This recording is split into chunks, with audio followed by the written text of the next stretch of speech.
Terzo incontro di musica e filosofia. Abbiamo un graditissimo ospite che viene da Milano, forse è noto, chi frequenta i social è molto attivo, è un giornalista ma è soprattutto un pianista, è un critico musicale, un divulgatore, e infatti questa sera alternerà una spiegazione dei brani che vi propone con alcune esecuzioni allo strumento. Lascio a lui l'introduzione sulle tematiche, perché è veramente la persona più adatta e più competente per introdurvi in questo mondo meraviglioso. Soltanto vi suggerisco, se vorrete poi alla fine del nostro evento acquistare dei suoi CD su Rameau, che sono stati accolti dalla critica con grandissimo favore, il maestro ha alcune copie con sé. Vi ringrazio ancora e lascio direttamente la parola al maestro Ciamarughi. Grazie.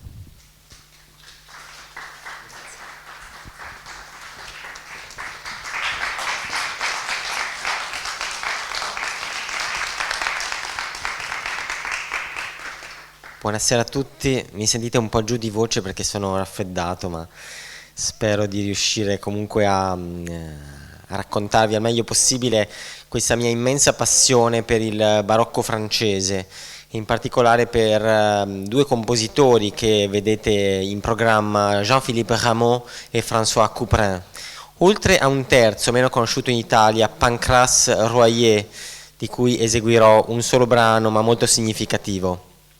Questi sono incontri di musica e filosofia, in effetti la componente filosofica è presente anche in questo mondo, un mondo quello del Settecento francese, ma direi del Settecento in generale, che ci porta verso un tipo di concezione che a volte è stata vittima di misunderstanding, di fraintendimenti, nel senso che spesso si legge nel romanticismo un'esplosione della passione, dell'irrazionale, di tutto ciò che sentiamo come viscerale, dionisiaco, e si vede nel Settecento un'età di ordine, un'età cartesiana, per citare il famoso filosofo in realtà precedente, ma che influenza naturalmente anche il Settecento, Descartes.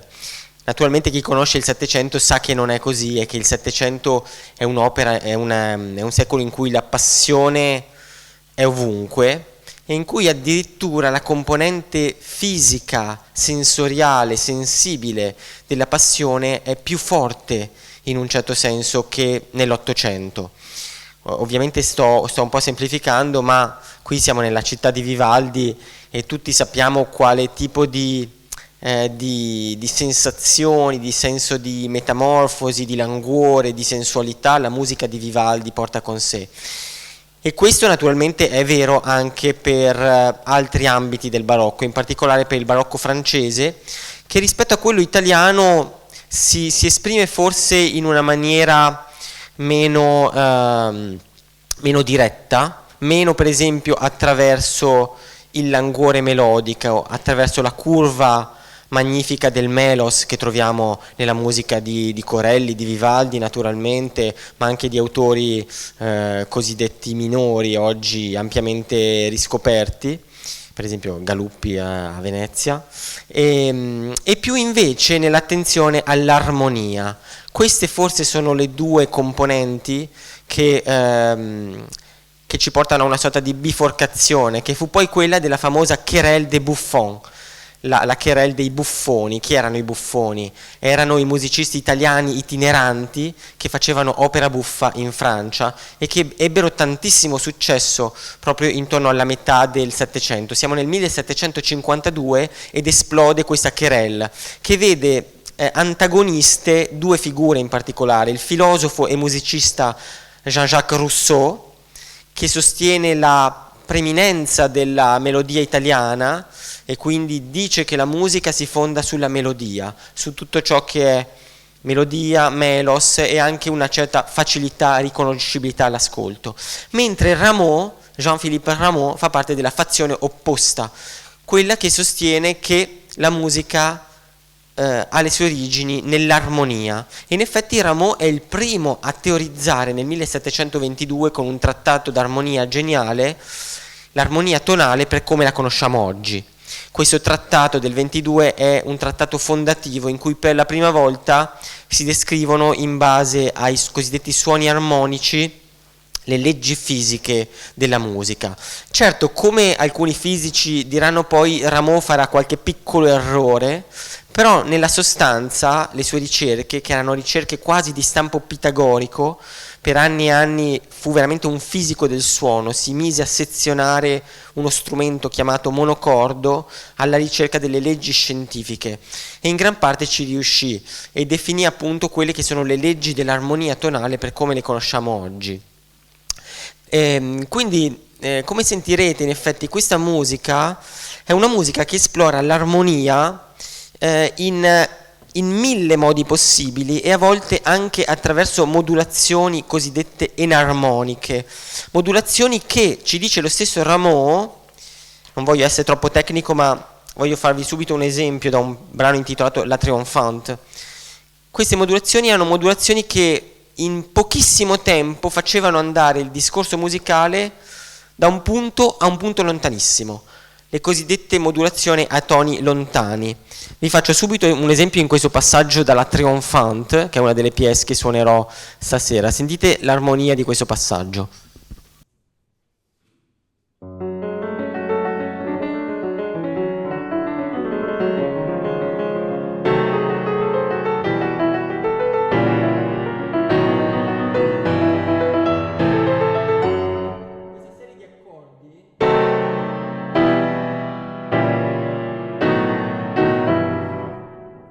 Questa serie di accordi venivano percepiti dai contemporanei di Rameau come degli accordi estremamente audaci.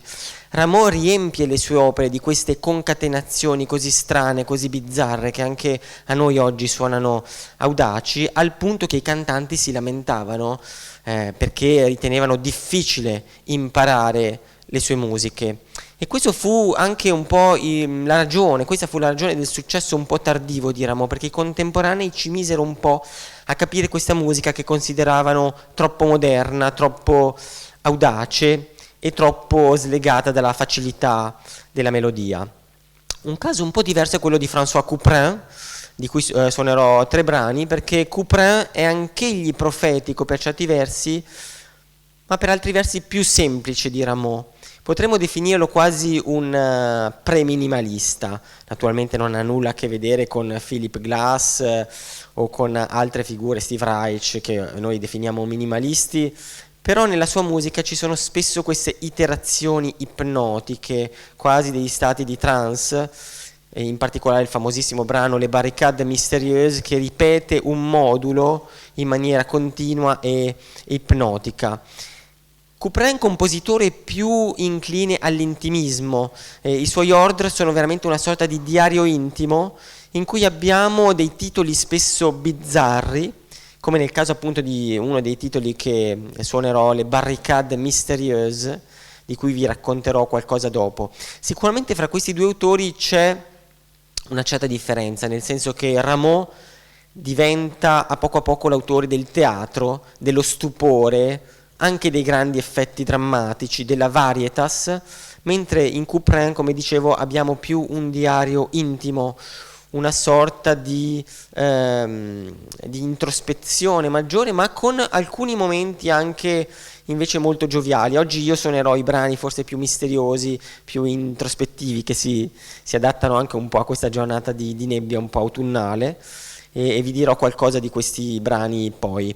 Inizio però con un'ampia suite, che è la suite in La minore scritta da Jean-Philippe Rameau nel 1728 e che si apre con un'allemanda di carattere molto espressivo e anche con un contrappunto piuttosto sviluppato, poi una corrente, quindi una danza leggermente più veloce, poi abbiamo la danza più lenta in cui Rameau modula, va verso il tono maggiore, quindi dalla minore andiamo in La maggiore. Quindi un brano molto ardito intitolato Les Trois Mains, le 3 mani, in cui il compositore lavora sull'incrocio delle 2 mani per simulare la presenza di una terza mano. Infatti si intitola appunto Le 3 mani perché, come vedete, il pianista incrocia una mano sopra l'altra.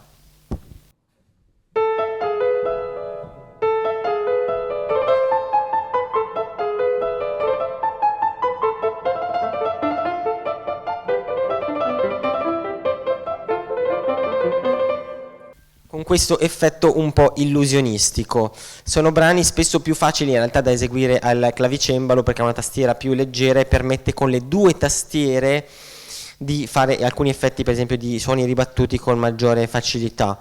Poi abbiamo Fanfarinette, che non è una piccola fanfara ma è dedicata a una ragazza che portava questo nome, un brano piuttosto dolce, invece poi un brano più tempestoso, più maestoso, la Triomphante, e quindi quello che è forse il capolavoro della suite, con cui si chiude questa suite, una gavotta con variazioni. In questa gavotta, come sentirete, Rameau parte da un tema molto semplice. La gavotta era appunto una danza originaria della zona alpina della Francia, vicino alle Alpi, e poi con una serie di double, quindi a velocità raddoppiata, concatena una serie di virtuosismi molto simili a quelli del nostro Domenico Scarlatti, con incroci di mani, suoni ribattuti e con una struttura che guarda anche al mondo tedesco, e in particolare a Georg Friedrich Händel. Quindi inizio con questa suite in La minore. Buon ascolto.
Come avete sentito si tratta di una suite di grandissima varietà, nel senso che all'interno ci sono molti umori diversi, dalla più grande tenerezza e delicatezza fino in questa gavotta finale, in particolare dei momenti tellurici. Questo finale è quasi prelistiano, con questi spostamenti di sesta. Naturalmente parliamo di un compositore barocco, ma questo tipo di tecnica di rotazione era completamente sconosciuta all'epoca. Credo che nemmeno nelle sonate di Scarlatti si arrivi a un livello di tecnica di rotazione che sembra quasi anticipare quella di Chopin e Liszt, anche se parliamo di un compositore ovviamente con un'estetica barocca. Ho messo qui questo quadro stupendo di Antoine Watteau, che probabilmente o sicuramente conoscerete, l'Embarquement pour Cythère, si trova al Louvre, l'imbarco per Citera, uno dei capolavori di Watteau, tra l'altro quadro incompiuto, c'è una parte verso il fondo che non è stata completata e lo rende forse ancora più affascinante.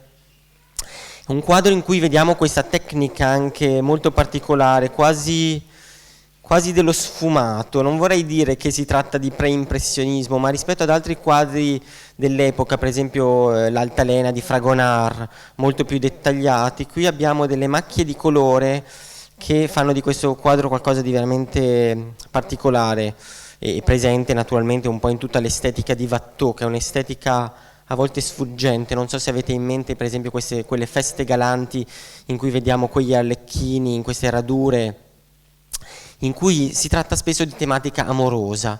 In effetti anche in Rameau, ma soprattutto in Couperin, abbiamo il tema dell'amore, che in questo quadro è declinato in maniera particolare e molto discussa, perché la maggior parte dei critici ritengono che questi personaggi si stiano imbarcando verso l'isola dell'amore. C'è da qualche parte un naviglio con degli angioletti, eccetera.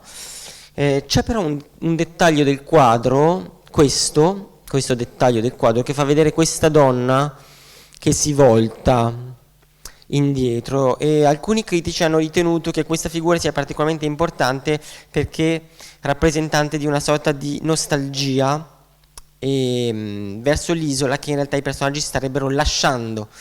Quindi la discussione fra i critici è: ma questi personaggi vanno verso Citera, l'isola dell'amore, o piuttosto la stanno lasciando? Ho preso questo quadro che Rameau ben conosceva perché era coevo di Watteau come emblema in effetti di quest'epoca, che è un'epoca straordinaria, perché è un'epoca che da un lato conserva alcune cose dell'Ancien Régime e dall'altro ci proietta verso invece qualcosa di nuovo e, come abbiamo visto, di estremamente audace. In Couperin in particolare abbiamo questa tematica amorosa svolta in questi brani tratti da Jord, che hanno quasi tutti un titolo che inizia con La. Per esempio la Couperin anche, addirittura dà il proprio nome a una pièce, perché La in teoria è il nome della pièce, il pezzo. Quindi per esempio abbiamo la Visionnaire, che significa la pièce visionnaire, sintetizzato la Visionnaire, oppure la Majestueuse, la maestosa. Però c'è qualcosa di ambiguo, perché Couperin mette all'interno di queste 27 suite in 4 libri, che chiama Ordre, anche tutta una serie di dediche private, spesso ad amanti, a donne. Addirittura abbiamo dei titoli cifrati con delle X al posto del nome, abbiamo dei titoli che fanno riferimento quasi esplicitamente all'ambito erotico, e quindi questo articolo in molti casi è legato invece proprio a una figura femminile o anche a un committente, a un amico in certi casi. Per esempio una delle più belle, la Livry, è dedicata al conte di Livry, che era appena morto, era uno dei migliori amici, diciamo, e mecenati di Rameau, quindi è una sorta di tombeau funebre. Ciò che io vi suonerò stasera sono 3 brani molto enigmatici, molto ipnotici, iterativi e di particolare fascino. Il primo si intitola Les Roseaux, titolo iperambiguo perché è un titolo descrittivo in teoria, ma non si capisce cosa il brano abbia a che fare con questo titolo. Roseau in francese significa le canne, le canne proprio del lago. Quindi chissà cosa è successo, qualcosa che rimandava a una situazione, a qualcosa di privato. La bellezza di questa musica è appunto il suo mistero, il fatto che, un po' come succede anche nei preludi di Debussy a volte, l'autore non rivela fino in fondo ciò che vuole dire, se non attraverso la musica. Il secondo è ancora più misterioso e si intitola Le Barricades Mystérieuses, credo di aver messo quello come secondo brano, no, l'ultimo, allora il secondo è Les Ombres Errantes, altro brano misteriosissimo, Le ombre erranti. Qui forse c'è qualcosa che ha a che fare con l'Ade, con la rappresentazione dell'aldilà o di qualche fantasma, di qualche spirito, mentre l'ultimo, Le Barricades Misteriose, è forse il più discusso. Scusate la mia voce è veramente terribile stasera, ma purtroppo sono in queste condizioni. Le barricate misteriose, qui ci sono almeno 3 ipotesi diverse. La prima è che queste barricate fossero addirittura le grandi crinoline delle donne, delle dame, che erano delle barricate contro gli assalti amorosi. Quindi sarebbe un brano che ha a che fare con una certa ritrosia, forse di una donna amata o di più donne, non lo so, a lasciarsi conquistare. Qui torniamo a quell'eros settecentesco che poi è presente nella letteratura e nella filosofia anche in figure estreme come Casanova o il Marchese de Sade, eccetera. E anche in Couperin, anche se in maniera più cifrata. E l'altra ipotesi oggi, che è forse però la più accreditata, è che queste barricate siano proprio legate al tipo di scrittura che Couperin mette in atto, perché Couperin fa qualcosa di assolutamente meraviglioso in questo brano, che è semplicissimo, iterativo, minimale, però chiede al pianista o al clavicembalista originariamente di tenere alcune note, dei ritardi, delle legature appunto. Io adesso ve lo suono un attimo le prime battute al rallenti, creando un effetto proprio di sfocatura, un po' come nel quadro di Watteau, di indistinto, per cui ci sono continue piccole dissonanze.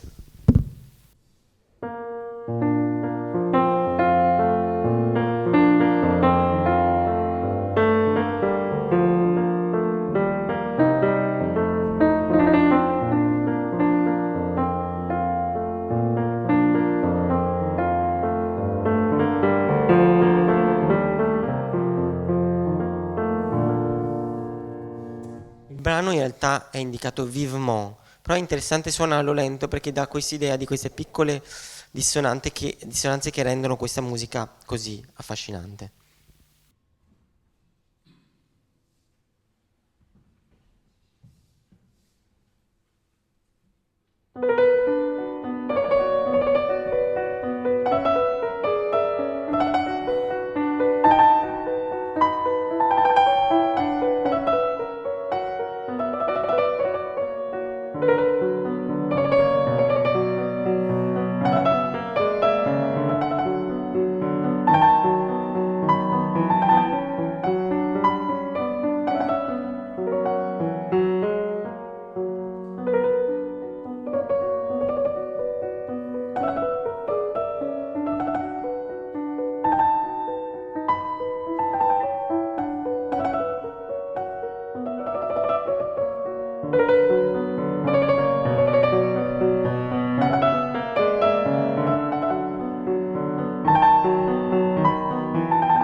Grazie. Un mondo espressivo sicuramente molto diverso quello di Couperin, François Couperin, perché in effetti veniva definito anche Couperin le Grand, il grande, ma ci sono altri Couperin nella sua famiglia, una famiglia di numerosi musicisti, in particolare lo zio Louis fu anche autore di pièce memorabili. Un mondo, come avete sentito, estremamente intimo, più da salon privato rispetto a quello di Rameau, che sembra già più proiettato verso il grande teatro. Una cosa che non ho detto di Rameau è che Rameau è un artista che ci insegna l'arte della pazienza, perché ha iniziato a far carriera a 50 anni. Fino a 50 anni è rimasto un musicista completamente oscuro, si è dedicato alla fisica del suono e ha lavorato come organista nella provincia. Per esempio si racconta, una voce dice che a Clermont-Ferrand, nella provincia francese, insomma una città comunque abbastanza dell'Alvernia, abbastanza importante, però non così grande come Parigi o Lyon, si trovasse così male nel suo posto di lavoro di organista che si fosse ubriacato appositamente per farsi licenziare. Ma questa insomma è un po' una leggenda. Sicuramente però era un tipo un po' saturnino e un carattere molto difficile, questo tutti lo raccontano, capace di grande generosità ma anche di moti di rabbia.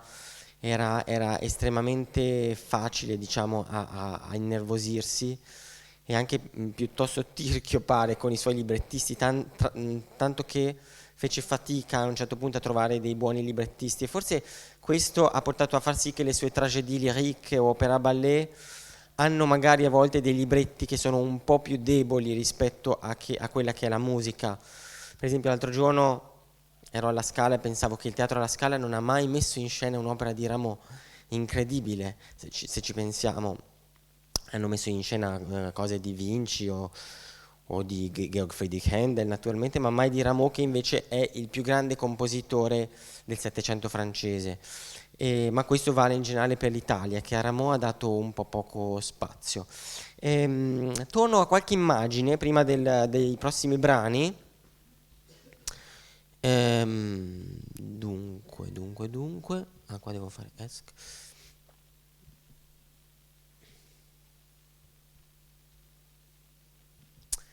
Qui abbiamo appunto due immagini di Jean-Philippe Rameau.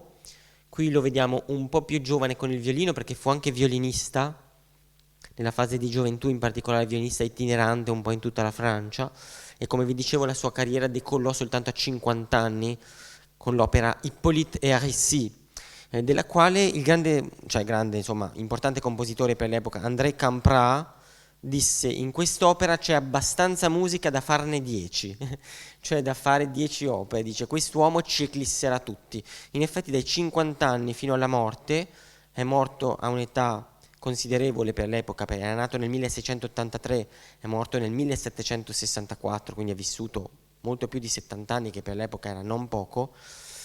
Rameau ha scritto una serie di capolavori teatrali incredibili. Qui più anziano vediamo il suo naso aguzzo, che è anche quello che dipinge un po', che descrive più che dipinge Diderot nel famoso romanzo Le Neveu de Rameau, il nipote di Rameau.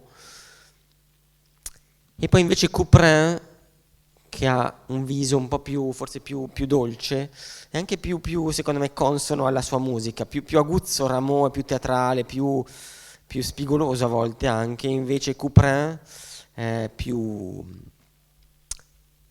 ricorda più appunto questa musica che abbiamo appena ascoltato. Non voglio cadere nell'ombrosianesimo, però a volte anche l'aspetto fisico può avere una corrispondenza con l'arte. Allora, prima di tornare a Jean-Philippe Rameau con le ultime pièce, un brano estremamente vertiginoso, come dice il titolo, di Pancras Royer, compositore di cui sappiamo pochissimo. È nato a Torino, quindi c'è anche un po' d'Italia.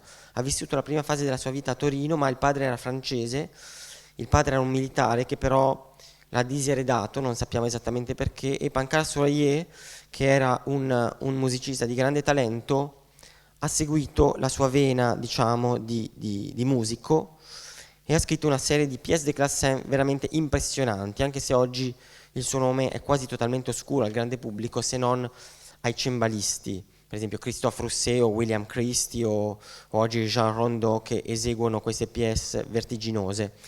Le Vertigo sembra quasi il titolo di un film di Hitchcock, Vertigo, la donna che visse 2 volte.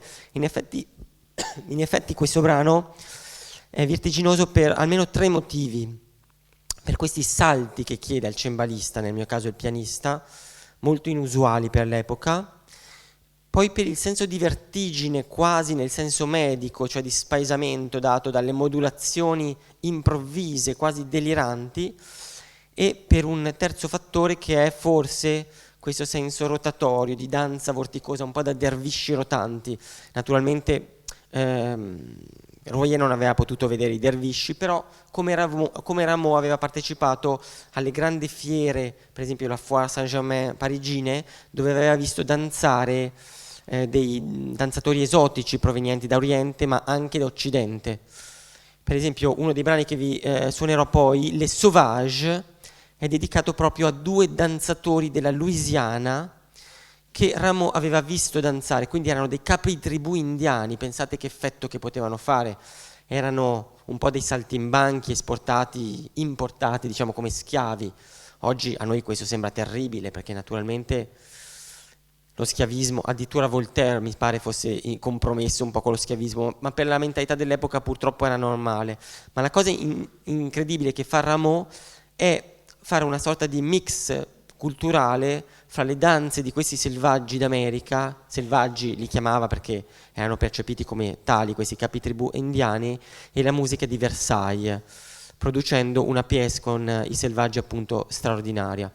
Gli altri brani invece fanno riferimento, il primo probabilmente a una donna che si nega, l'indifferente, ci richiama un po' le barricade misteriose di prima, un titolo che sembra quasi preannunciare uno dei lavori di Sherazade, di Ravel. In quel caso è un ragazzo, invece l'indifférent, in questo caso l'indifferente, probabilmente una donna. E poi La Poule, un brano che appare divertente all'inizio perché c'è l'onomatopea della gallina. Questo addirittura scrive Coccodè in partitura, perché questo ribattuto simula proprio la poule.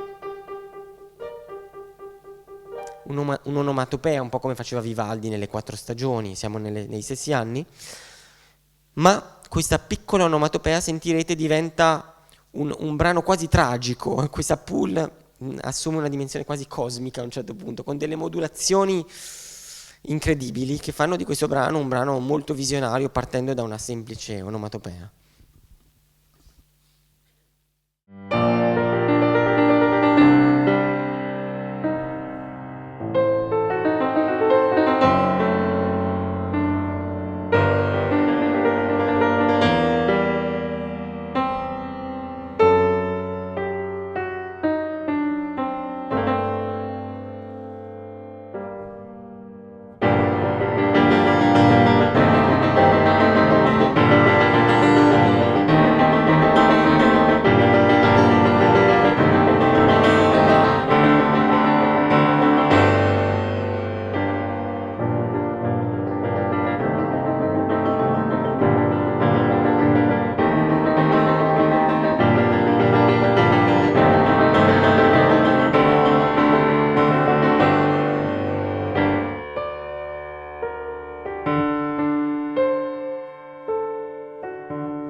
Vi saluto con un breve fuori programma. Prima una cosa che mi ero dimenticato di dire: perché il pianoforte, visto che questa musica è scritta per clavicembalo. In effetti l'ispirazione di questi compositori, in particolare di Rameau, ma anche di Couperin, si è riverberata poi nei secoli. Pensiamo soltanto al fatto che Debussy ha scritto un omaggio a Rameau nelle sue Images, o Ravel ha scritto un tombeau de Couperin, ma non sono stati gli unici compositori affascinati dagli antenati, dagli avi francesi. Per esempio il primo a fare un'edizione completa delle musiche di Jean-Philippe Rameau è stato Camille Saint-Saëns, alla fine dell'Ottocento, un'edizione magnifica per l'epoca e che rendeva possibile ai pianisti di suonare Rameau. Naturalmente ciò non sostituisce il cembalo. Il cembalo, con il suo timbro elettrizzante e così particolare, in particolare per brani come Le Vertigo, con quegli accordi ribattuti, è insostituibile. Però al pianoforte si possono trovare alcune nuance che rimandano per esempio all'immaginario che alla fine dell'Ottocento non soltanto i musicisti ma anche i poeti ebbero di quelle feste galanti, di quel clima indecifrabile, così misterioso e anche così pieno di eros, e penso proprio alla raccolta Fête Galante del grande poeta Paul Verlaine, poi messa in musica da Debussy. Sono esattamente quei quadri di Watteau da cui Verlaine parte per costruire un'estetica decadente, sicuramente molto diversa da quella originale, ma che trae la propria linfa proprio in quel momento della Francia del Settecento. Detto questo, appunto, vi saluto con... In realtà sono un po' incerto su cosa suonare, ma con un brevissimo dittico, un accostamento che vorrei fare di 2 pagine molto brevi, anche per chiudere un po' sotto il segno di Vivaldi, Bach-Vivaldi, perché sappiamo quanto Bach amasse Antonio Vivaldi e trascrivesse i suoi concerti per violino, dall'astroarmonico e non solo, per organo, per clavicembalo, eccetera. Quindi un piccolo accostamento conclusivo di due brani molto, molto brevi, ma secondo me bellissimi. Il primo è ancora di Rameau, La Livrie, in do minore, dedicato a questo conte, quindi un tombeau. E invece ci salutiamo, vi do la buona serata con un brano in re maggiore più luminoso, veneziano, di Antonio Vivaldi, il larghetto appunto da uno dei concerti di Vivaldi per violino trascritti per tastiera da Bach.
Ringraziamo ancora il maestro Ciammarughi che nonostante la sua indisposizione ci teneva ad essere qui con noi. Grazie per essere stati qui e vi aspettiamo la prossima settimana con un ospite d'eccezione, un'altra ospite d'eccezione, Daniela Lucangeli, la più importante studiosa del neurosviluppo.